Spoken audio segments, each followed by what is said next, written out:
দর্শক, আপনারা দেখছেন আপনাদের সামনে এই মুহূর্তে আসবেন আমাদের হিজলা কমিটির চেয়ারম্যান মোহাম্মদ ফরিদ ইকবাল রানা।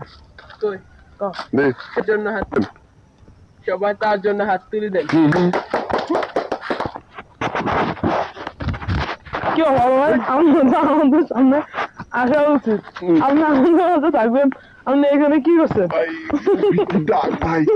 এটা এটা একবারে মনে করেন এটা রেখে তো যাই হোক, আমি একদম বক্তৃতা দিতেছি, একটু কামরা সারিয়ে দিয়েছি। হ্যাঁ, কামরা সারিয়ে দিয়েছি, স্টপ করে কামরা সারিয়ে দিয়েছি। ধন্যবাদ ধন্যবাদ ধন্যবাদ। আজকে এই মুহূর্তে এমন একটা পরিস্থিতি মধ্যে আমি আসতে পেরেছি, এটা লাখ লাখ শুকরিয়া মহান আল্লাহ তাআলার কাছে যে আমি অনেক চেষ্টা করার পরে আমি এই প্রকৃতির 2 নম্বরের কাজটা আমি সেরে আসছি। এই অবস্থায় নাইলে আমি আজকে এখানে বক্তৃতা দিতে পারতাম না। তো আমি ইজলা কমিটির চেয়ারম্যান হয়েছি, এর পিছনে অনেকগুলা কারণ রয়েছে, অনেকগুলা দায়িত্ব রয়েছে। তবে আজকে এই সেশনটা আমাদের পার করতে হতে আমাকে মিনিমাম 3টা বছর সময় লেগেছে। আজকে এই ইজলা কমিটির চেয়ারম্যান আমাকে বর্তমানে করার জন্য আমি দেশবাসীর কাছে আন্তরিক শুকরিয়া জানাচ্ছি।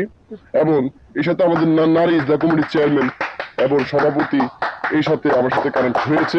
ইতিমধ্যে আমাদের ভোলা জেলা থেকে আমাদের ইজলা কমিটির অন্যতম সেক্রেটারি চলে আসছেন, জনাব নাহিদ ইসলাম। তো আজকে বলছিলাম কিছুক্ষণ আগে আমি অনেক গুরুত্বপূর্ণ তথ্য তুলে ধরেছি, কিছু গুরুত্বপূর্ণ কথা বলছি। তো আজকে আমি আর কথা বাড়াবো না, আমি সাধারণ মানুষের জন্য কয়েকটা কথা বলবো। আমি যত যাই কিছু বলেন না কেন, আমার যদি আমাকে আপনারা নেতা বানান, আমাকে যদি আপনাদের প্রতিনিধি বানান, তাহলে আপনাদের দায়িত্ব এমন ভাবে গড়ে তুলবো আপনারা জীবনও আমাকে ভুলবেন না, আপনারা মরণ পর্যন্ত আমাকে সাথে রাখবেন। জোরে বলেন ঠিক কিনা?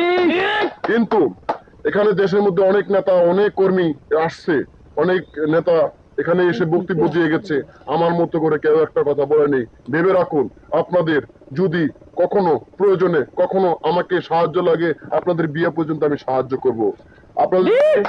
আপনার যদি কারো বউ নাই আমাকে জানাবেন, কারো যদি স্বামী না থাকে আমাকে জানাবেন, আমি আপনাদেরকে বউর ব্যবস্থা করে দেব। আর যারা বিধবা আছেন তাদেরকে স্বামীর ব্যবস্থা করে দেব। আর আপনাদের একটা করে প্রেমিকার ব্যবস্থা করে দেব। কত জোয়ান ছেলে আছে, সিঙ্গেল ছেলে আছে, তারা প্রেম করতে পারে না এখনো, তাদের একটা ব্যবস্থা আমি করে দিব ইনশাআল্লাহ। তো যাক, আমি কথা বাড়াবো না। আমাদের অনেক নেতৃবৃন্দ এসেছে এবং আমাদের সেক্রেটারি নাহিদ গাজী আসছেন, আমাদের সাথে এখন যুক্ত হয়েছেন সরাসরি। এই মুহূর্তে আমাদের ভোলা জেলার দক্ষিণ থেকে আগত আমাদের সেক্রেটারি জনাব নাহিদ গাজী, ইজলা কমিটির সেক্রেটারি, তিনি এখন আমাদের মাঝে বক্তব্য দিবেন। সবাই হাততালি দেন তার জন্য।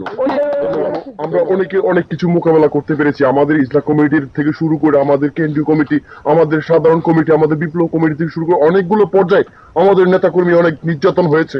আজকে ভাইয়েরা আমার সেই কথা আমি বলবো না। আজকে আমাদের এই ত্রয়োদশ নির্বাচনে আমাদের অংশগ্রহণ নিতে হবে।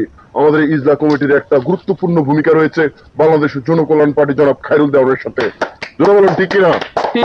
এই খায়রুল দেওয়ান আমাকে ফোন করেছিলেন, তিনি আমাকে বলছেন, ভাই আপনাকে আপনার চেয়ারম্যানই পদ থেকে সরে দাঁড়াতে হবে। আমি বলছি কেন?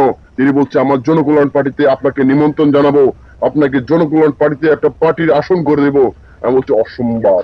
এই ইজলা কমিটির শাখা প্রতিটা জেলায়, প্রতিটা ইউনিয়ন, প্রতিটা ওয়ার্ডে আছে। যতদিন থাকবে ততদিন আমাদের ইজলাদেরকে অবমাননা করা হবে না, তাদের একটা দায়িত্ব থাকবে।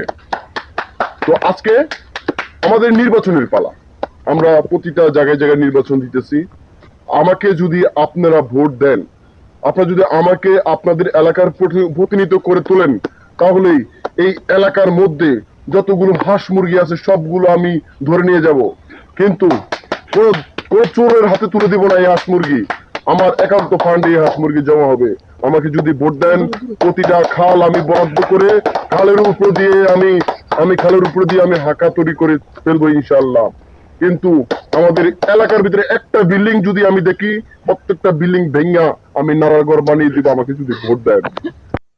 তো ধন্যবাদ ভাইরা, ধন্যবাদ। আমাদের বড় ভাইয়ের বয়সটা খুব সুন্দর হয়েছে, তো আমাদের বড় ভাইয়ের জন্য সবাই একটা হাততালি দাও। তো আপনারা